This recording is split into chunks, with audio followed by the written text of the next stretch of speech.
Greetings, ladies and gentlemen. Welcome to Attaining the Second Cognition. I'd like to welcome all the new subscribers and thank those that keep hanging with us and keep listening and learning. I'm Endall Beall. I want to throw you guys a curveball with this one. I've told you about spherical thinking. And one thing that we as humans have been programmed to do altogether too well is to focus on one thing at a time.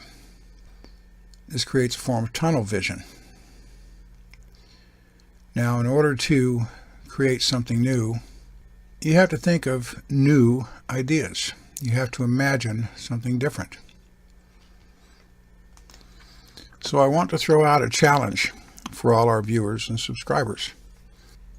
Your focus has mostly been on unraveling your programming. This is a necessary element of your development, but don't fall into singular focus, tunnel vision in doing this. As you grow, ponder what it is that you think you're growing into. What do you think this second cognition reality is that we keep talking about, and how is it going to work for you? If you haven't considered this, then I ask you very seriously to do so. What I will say is that regardless of what you have read through your studies on the spirit path, nothing you have been told, nothing that has been written, nothing that has been produced in the spiritual community is anything like what it is. So in order for you to perceive what it might be, you're going to have to break training. You're going to have to think of something substantially different than what you've been told. This challenge is designed to expand your thinking, to not only stay focused on your path, but to think about where the hell you're going. What do you anticipate out of this? What do you think it might be? Now, given the fact that everything you've read about all of this spiritual woo-woo stuff, connecting with the divine, and, you guys know the routine. If it's not all of that, then what is it? Have you considered that? This is what I'm asking you to consider. Don't just worry about the deconstruction process. Start putting some thought into what you are seeking to become. And erase all of these prior notions that you may have read about and realize that they're untrue. So if they are untrue, then what is true? What is real? How are you going to discover how this works? You at first have to perceive something greater than what you have been told. Here's your restrictions. And it was the same restrictions I had, the same restrictions everybody has. The entire first cognition perceptual reality is a big box. Within the big box, we've got lots of little boxes. And your mind is controlled by lots of little boxes.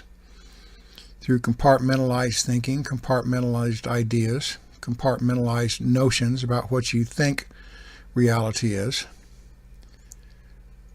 So when you're invited, working with our material, to think outside the box, it's not only an invitation to think outside your own personal cognitive box, your compartmentalized ideas, but to think outside the whole first cognition box in its entirety. Now there is a challenge. When we start to think about these things, we keep coming up against walls. And these walls are the perceptual barriers. If we can transcend our personal walls, we still find the other walls around us, the wall of the first cognition reality. How do you move beyond that wall? What do you think you're going to step into? So as you go through your deconstruction process, I invite you to add to your focus of not just what you're tearing down, but what you're building up to. Give thought and serious consideration to this. And don't hesitate to use your imagination, because no creation happens without imagining it first. Granted, there is imagination that's not going to yield anything. I mean, the New Age and the spiritual traditions are a prime example of imagining things that are never going to take place. Lots of luring ideas with no payoff in the end, because they just are impossible based on being fictional. If we are here to create a new reality, give serious consideration to what it is and how we're going to do it. As you're working through your process to clean a house, you also have to consider what you're cleaning it for. What's the new furniture you're going to move in going to look like? What's the new world as you envision it? If you had the power to do it, to make the changes, what would you change? These are considerations that each one of you is invited to ponder. Because it's not just the tearing down process that's important. That's just the preliminary stage. It's just like a wrecking ball tearing down an old building so you can put up a new building. So I invite all of you to start thinking about what this new building is going to look like. You're challenged to think beyond what you already know. You can't create something new if it's already known, because it's already there. Anyone that creates anything has to imagine something that wasn't there before. So you're invited to imagine what isn't there yet and what the possibilities might be, and how a group of individuals spread around the planet can work together as individuals to create this new reality, not as a collective all marching in lockstep, but as individuals cooperating. See if you can be creative beyond the walls of the boxes. Because this is what we're here to do.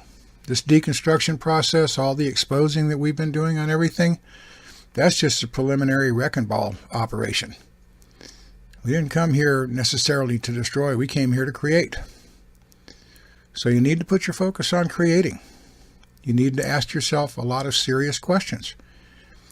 And you need to start from the foundation that everything you thought you knew about spirituality and enlightenment and all this other falderall is wrong. And if all that's wrong, that means you have to create a new direction.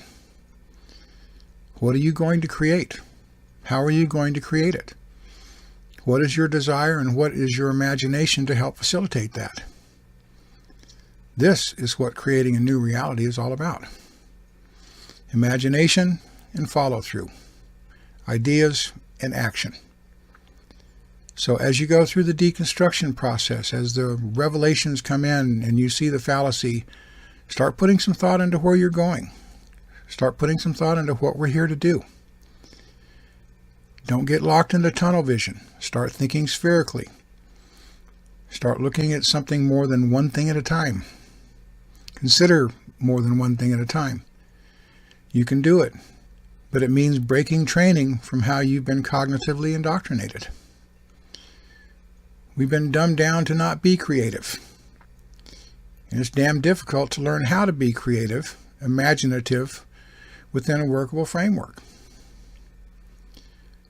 You have to break the habits of being dumbed down, of being tunnel vision limited to how you see things. And you can't break tunnel vision if you won't look at 2 or 3 things at the same time. Consider many different options. So in order to create, don't get lost strictly on the deconstruction process. because that's only the preliminary phase. Also give a lot of thought to what comes next.